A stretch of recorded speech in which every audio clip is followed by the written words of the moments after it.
For thousands of years, aloe vera has been considered a magical medicinal plant. Even the Aztecs used it as a miracle drug to treat many diseases. Traditional medicine appreciates its detoxification, purging, acid neutralization, and fat reduction. According to modern research, it has a positive effect on blood sugar levels and blood lipid concentration, including cholesterol levels. But aloe vera is not always aloe vera.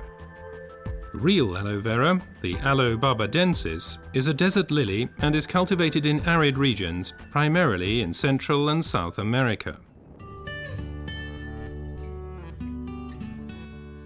The effects of aloe vera are strongly dependent upon how it is processed, and the differences already begin with how it is harvested.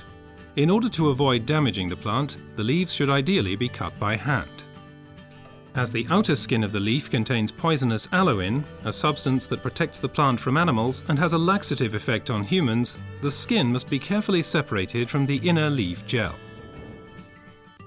This leaf gel is the most valuable part of the aloe vera plant. The gel has been proven to contain over 150 vital substances, such as vitamins, enzymes, polysaccharides, and trace elements. It's this unique combination of ingredients and the way in which they interact with each other that results in the healing effect.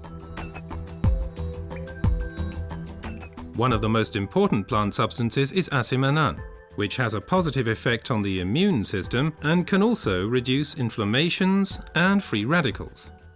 The result, the oxygen supply improves. Let's take a closer look at this fact. Blood is supplied with oxygen in the lungs and then transports it via the blood vessels into the cells. The large blood vessels branch out, becoming smaller and smaller, until they turn into tiny capillaries.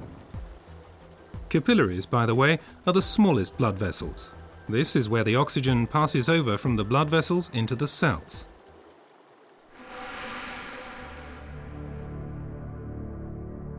Poor eating habits, environmental pollution, stress, and increased physical effort weaken our immune system. Free radicals have an easier time of things and can cause microinflammations throughout the body. These inflammations can damage blood vessels and result in a thickening of the fine capillary walls.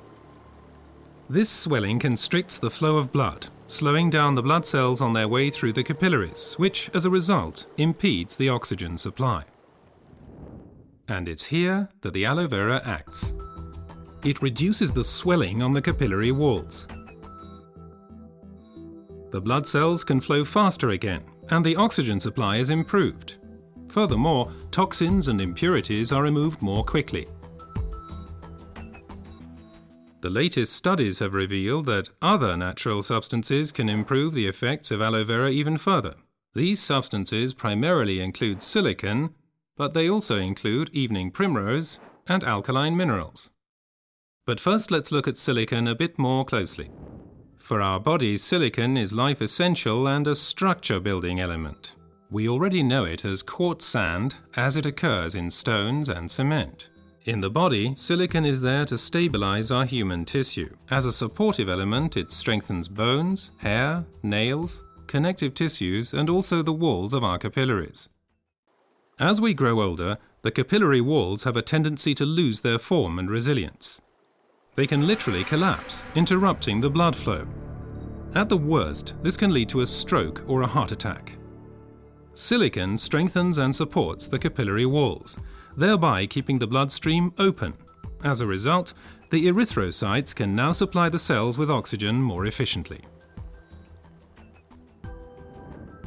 Silicon in its original form as quartz sand cannot be absorbed at all by the human body.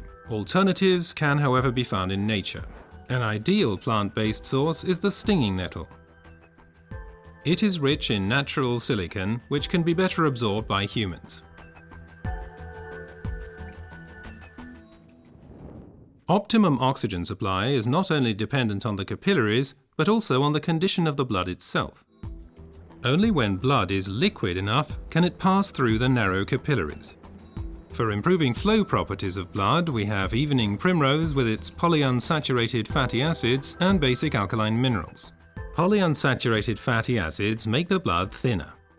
They prevent the conglutination or sticking together of blood cells and thereby stop clotting of the blood. Alkaline minerals support the elasticity of the red blood cells, thus helping them to pass through the tiny capillaries more smoothly. Both help to increase the blood's rate of flow and thus contribute to maintaining an optimum oxygen supply. So let's review the main points again. The supply of oxygen to our cells is a vital prerequisite for our overall health and also helps to safeguard us against serious illnesses. Aloe vera, with its decongestant effect, improves the oxygen supply. Silicon strengthens the vessel walls and keeps the bloodstream open. Reinforcement comes from evening primrose and basic alkaline minerals. What traditional medicine has known for a long time has now also been confirmed by modern research.